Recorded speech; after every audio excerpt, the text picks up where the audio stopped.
Bonjour, Emilie Talpin, OM System Ambassador in the US. Welcome back to the channel.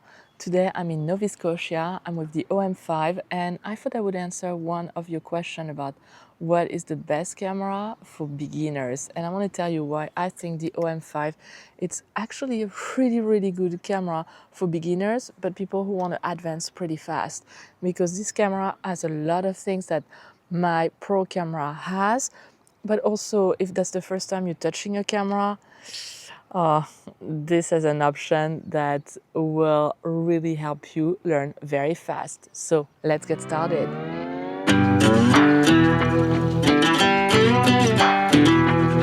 So as I said, I'm out in Nova Scotia. It is beautiful out there. I'm in Peggy's Cove in a campground right now, and I've been just actually really enjoying taking photos of landscape and of buildings. It is so colorful.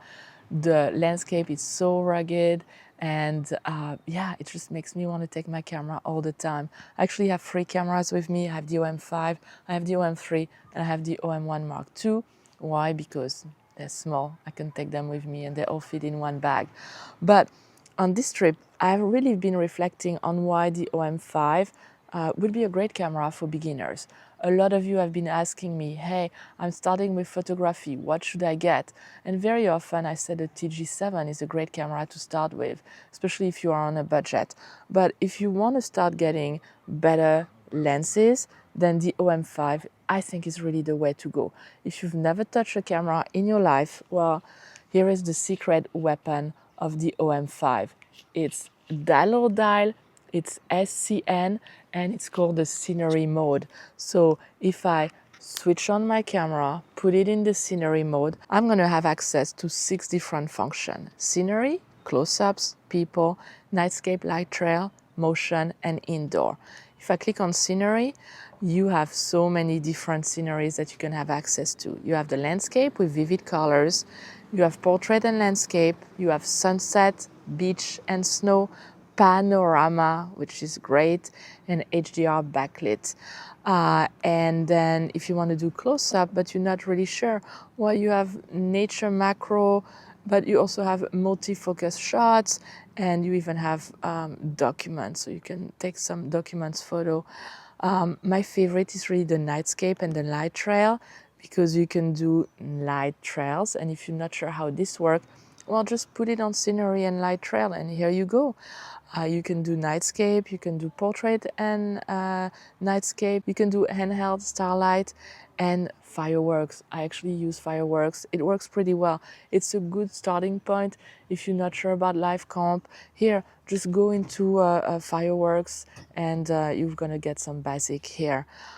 So a lot of different options here. It is really neat. Even in motion, like my favorite is panning. So if you're not sure about what settings, low shutter speed, well, here your camera is going to put all the settings that you need for your scene, so you don't have to worry about ISO, shutter speed, and aperture. It's all doing it for you, and then you can go and analyze what worked, what didn't work, and then change your settings and put yourself in manual mode.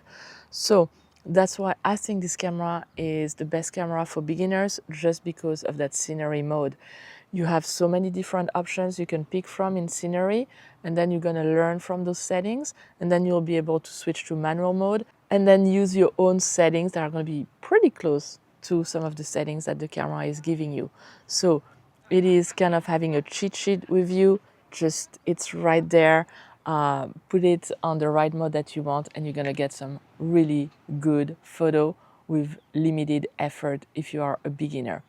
So that's my video for today. I thought I would answer this question about what is, in my opinion, the best camera to start with. I want you to be able to get a really good camera that is beginner friendly, but that you can also use as a professional photographer, because really the OM5 is packed with a lot of features that I use on my OM3 and my OM1 Mark II.